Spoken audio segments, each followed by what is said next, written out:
तो बहुत सारे लोग हैं ना, और उनका कहना यही है कि कोई भी चीज़ें उनसे जल्दी याद नहीं होती, या याद करते हैं तो बहुत जल्दी भूल जाते हैं।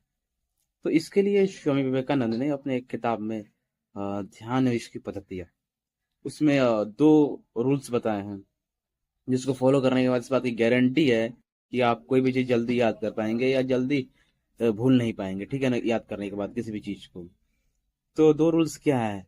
जैसे कृष्ण ने बताई है ना कि अर्जुन, मन को वश में करने के लिए दो चीज़ों की आवश्यकता है, एक वैराग्य की तलवार और एक अ, अभ्यास की तलवार। वैसे ही इसमें भी ना दो चीजें आपको करनी होती है। सबसे पहला तो आपको एकाग्रता चाहिए इसमें, और दूसरी अनासक्ति।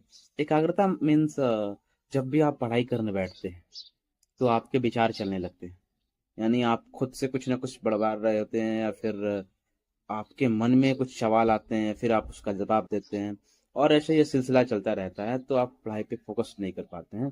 तो इसके लिए आपको जो है ना, जो विचार आ रहा है उसका जवाब नहीं देना है, कुछ सोचना ही नहीं है। अगर कुछ सोचने का ऐसा आ रहा है विचार, तो फिर सोचना ही नहीं है उसको, सोचना ही नहीं है उसके बारे में जरा सा भी, बस पढ़ रहे हो तो पढ़े, ठीक है ना। तो इससे एकाग्रता बढ़ेगी।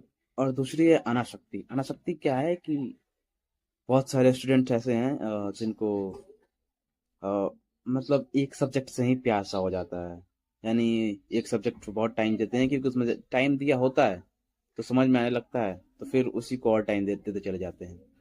तो ऐसा नहीं करना है, आपके पास इतनी क्षमता होनी चाहिए कि आप एक सब्जेक्ट को पढ़ रहे हो तो उसे छोड़कर दूसरा सब्जेक्ट पढ़ सकें।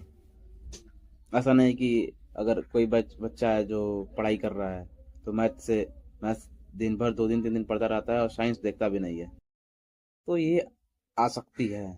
तो अनासक्ति आपको लानी पड़ेगी और अनासक्त होना पड़ेगा। तो फिर अगर ये दो चीजें हैं और आप इस पर 15-20 दिन अभ्यास कर लेते हैं, बस काफी है। उसके बाद आप किसी भी चीज को जल्दी से जल्दी याद कर पाएंगे, और याद करने के बाद भी नहीं भूलेंगे।